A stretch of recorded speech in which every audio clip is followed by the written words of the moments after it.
In 2002, he had won a record 10 races, was second 3 times and third once. The impressive list showed the steely determination Michael was well known for, and he went on to break a series of records, including the most points scored in a single championship with 122, one less than his own 2001 record. Considered the best Formula One driver in the world and one of the best of all time, Michael's signature moves and famed aggression has allowed him to realize a dream that began over 25 years ago.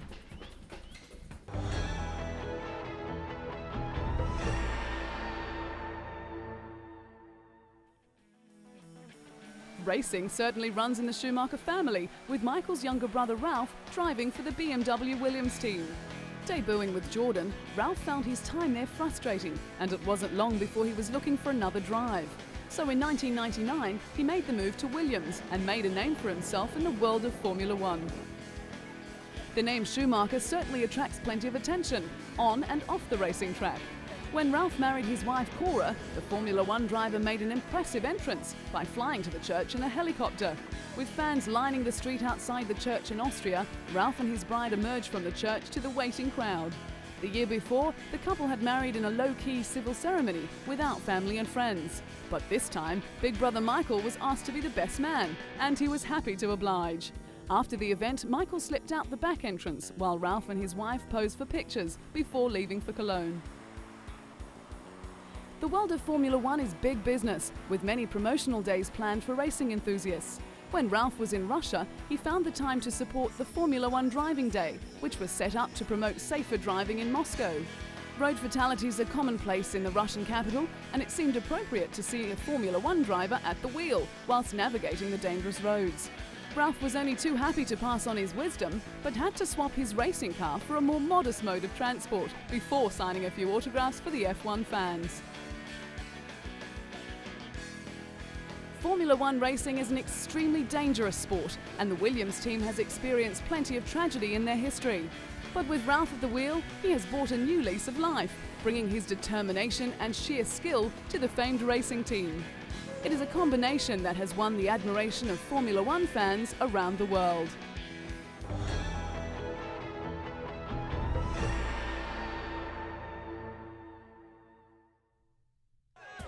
The allure of sport attracts fans from all walks of life, and the glamour of Formula One brings out the brightest stars. Rubbing shoulders with famous actors like compatriot Sean Connery is all in a day's work for Scottish driver David Coulthard, the #1 driver for the McLaren Mercedes. Not shy of the limelight, David's image has been featured on a billboard 4 stories high for Tag Heuer in New York. The Swiss watchmaker is the official timekeeper of Formula One and a corporate partner of the McLaren Mercedes Formula One team. The 4-story billboard was Tag Heuer's largest in the world and was part of a new ad campaign. Coming from a well-to-do Scottish family, David was surrounded by racing from an early age. He was karting from the age of 8 and was a multiple Scottish champion before he moved into Formula Ford, then Formula 3 in 1991. It was that year that David fought a season-long battle for the title with Rubens Barrichello, with the Brazilian eventually coming out on top. David's Formula One career began in 1994 in difficult circumstances. He was thrust into the spotlight when he replaced the legendary Ayrton Senna after his fatal crash. At the time, David was driving for the Williams team, who were dominating the sport at the time, and was sharing a seat with Nigel Mansell. The next season with Williams, driving alongside Damon Hill, David won his first Grand Prix in Portugal, beating both Michael Schumacher and his own teammate, finishing third for the season with 49 points. The following year was to see the move to McLaren, partnering Mika Häkkinen. But without a competitive car, David struggled throughout the year. The highlight of that year was a second placing in the famous Monte Carlo Grand Prix, where only 3 cars finished the race. As the McLaren team became more competitive, so did David, and in Melbourne in 1997, he broke the drought by putting McLaren back on the winning track. Winning again in Monza, he finished equal third with John Alexi in the Drivers' Championships. Over the course of the next few years, David had his share of ups and downs, with pit confusion, accidents, and the occasional mechanical problem, but it didn't slow him down too much. A serious plane crash in 2000 seemed to give the Scot a new perspective on life, But despite a very strong challenge for championship glory, he finished third in the standings. Despite his gallant efforts, David has been plagued with team reliability problems. And with the emergence of a very dominant Michael Schumacher in the Ferrari team, the task of reaching the top keeps getting harder and harder. But when he's racing head-to-head with the best drivers in the world, David's never-give-up attitude will always come to the fore.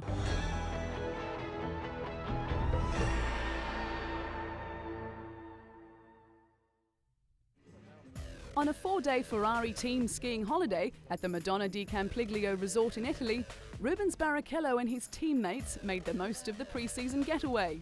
At a go-kart race on ice, Rubens put all his past skills of karting to the test as he, teammate Michael Schumacher and test driver Luciano Berti raced each other, displaying their usual skill and aggression and even finding time for a trick or two on the way.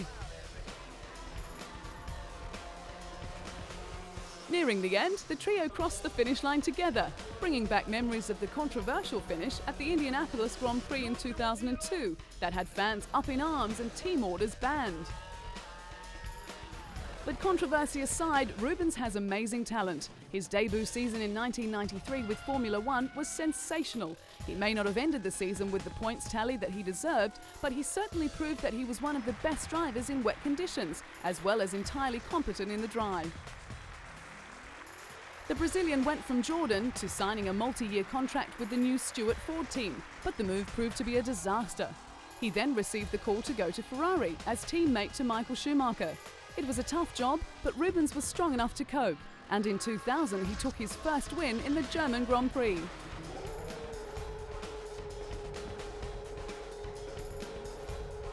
Before arriving at Ferrari though, Rubens had put in many hard years. The Jordan team began to suffer from reliability problems, even though the Brazilian had some brilliant results. 1996 proved to be a disappointing year, and Rubens parted ways with the Jordan team. Signing with Stewart Ford proved no better, with engines failing, despite the return of his personal performance. A superb second place at Monaco in 1997, one of the few times the car actually made it to the line, was a testament to his speed in wet weather conditions. But Rubens needed a car that would enable him to finish a race in order to make any progress as a driver, as well as to motivate himself, and he found that with Ferrari. But since joining the influential Ferrari team, the FIA pressed new rule changes designed to make Formula One cheaper and more exciting. With the spiralling costs required to compete at the highest level, the governing body announced a deal to keep the circuit from shrinking to 8. But the sport's richest teams, like Ferrari and Williams, balked at some of the ideas. Formula One has been dominated by Ferrari, with the team winning 15 of 17 races in 2002. But smaller teams are struggling to compete with the Italian giant, and with Ferrari's ability to secure the talents of Rubens Barrichello and Michael Schumacher, they are sure to stay on top of the championship's table.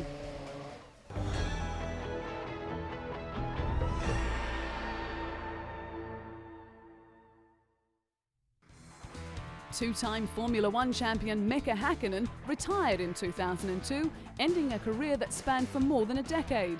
Mika, the elder flying Finn, who had 20 Grand Prix wins in his 11-year and 161 race career, decided to quit at the 2001 Monaco Grand Prix, but was persuaded by team principal Ron Dennis to take some time to think it over. But the sabbatical failed to change his mind, and when the Finn visited the Monaco Grand Prix, it only strengthened his original decision. Mika and his former racing partner David Coulthard spent 6 seasons together in the longest Formula One partnership to date, and the Scot was sorry to see his friend go.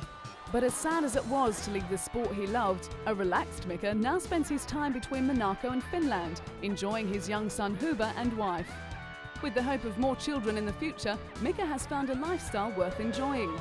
Retirement meant that the 2001 Indianapolis Grand Prix will go down in history as the Finn's last victory, as well as one of his most satisfying. The decision was more about, the time I want to spend with the family, to see the Hugo growing, spend time with my wife, and I simply also didn't want to hurt myself. I've been so much through in my career in Formula One, particularly in '95, so I did achieve so much. I thought it's not worth it anymore to push your luck further.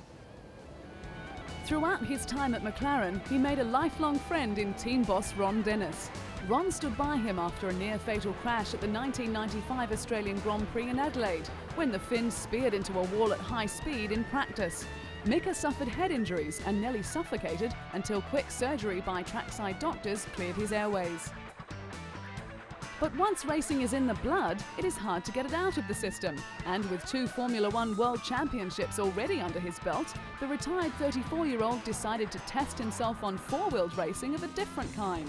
The opportunity to race in his home rally just held too much appeal. Mika completed 3 days of practice on the frozen Kemijoki River in the north of Finland for his guest appearance as a Mitsubishi driver in the Arctic Rally. He admitted that he was enjoying the format immensely, but was also acutely aware of the difference between the driving styles and the pressures involved. He realised that having a world championship in one discipline did not mean a prospective championship in the other. But the talented driver always wanted to try rally driving, and when the opportunity came up at the right time, Mika was willing to give it a go. And if all went well, then he would consider taking part in further rallies. For a rookie, he had plenty of talent and pedigree on his side, with more Finns having won the World Rally Championship than anyone else since the series began in the late 1980s.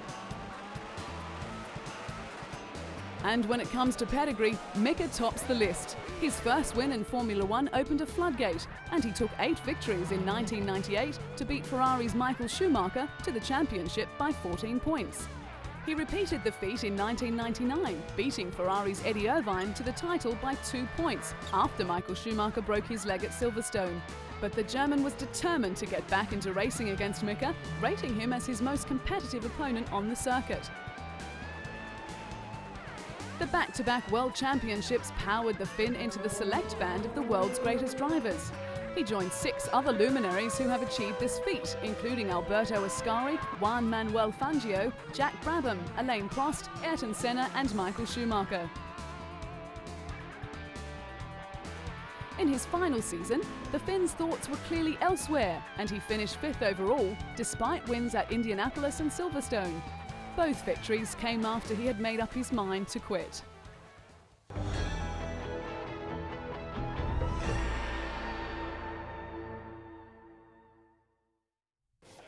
Juan Pablo Montoya made an impressive debut into Formula One, fully justifying the faith shown in him by Frank Williams. Even though he was frustrated from having to retire from 11 of the 17 races, 2 of which he could have won, the talent that impressed the Williams team in the beginning shone through. Juan Pablo Montoya. It was his raw talent that earned him the Laureus Sports Award and thrust him into the spotlight. He continued to impress in his debut season, earning his first win in Monza. Despite all the setbacks, Juan managed to accumulate an impressive 31 points, finishing 6th overall in his first season. Life off the track for Juan was just as successful as his racing career, with the Williams driver marrying Connie Freidel in a private ceremony in Colombia. The couple were accompanied by 300 family and friends when they wed in the temple of Santo Toribio de Cartagena. With Colombia suffering from constant violence, the area was surrounded by security agents and hovering police helicopters. Returning to his home country, the Formula One driver was inundated with well-wishers, including a call from Colombian President Alvaro Uribe. When Juan had the opportunity to trade places with NASCAR champion Jeff Gordon, he grabbed it wholeheartedly. Jeff drove the BMW Williams, and Juan turned laps in the NASCAR Winston Cup car at the Indianapolis Motor Speedway's infield road course.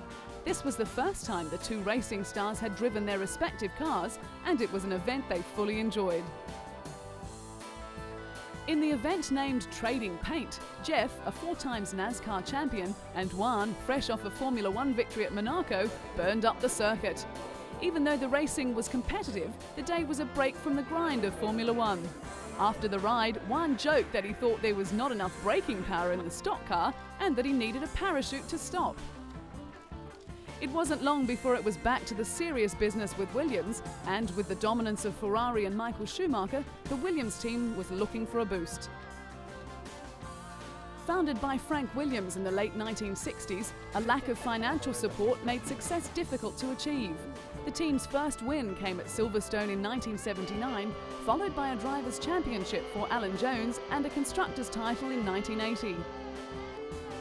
In 1986, Frank Williams was involved in a road accident which left him paralysed. Despite the trauma, the Williams drivers, Mansell and Piquet, dominated, with Alain Prost claiming the championship.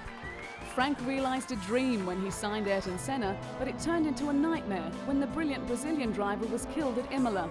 This left Damon Hill in the driver's seat, winning the title in 1996. It was in 1999 when Frank acknowledged the talent of Juan, organising a swap deal for the Colombian to take up the role in the Chip Ganassi team.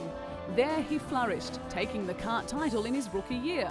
He claimed 7 wins throughout the season, as well as 7 poles, becoming the youngest champion in the history of the sport. Although Frank Williams wanted Juan back for the 2000 season, he remained with the kart series. He also went on to win the Indianapolis 500 on his very first attempt. Returning to Williams in 2001 to partner Ralf Schumacher, Juan saw his first Formula One victory.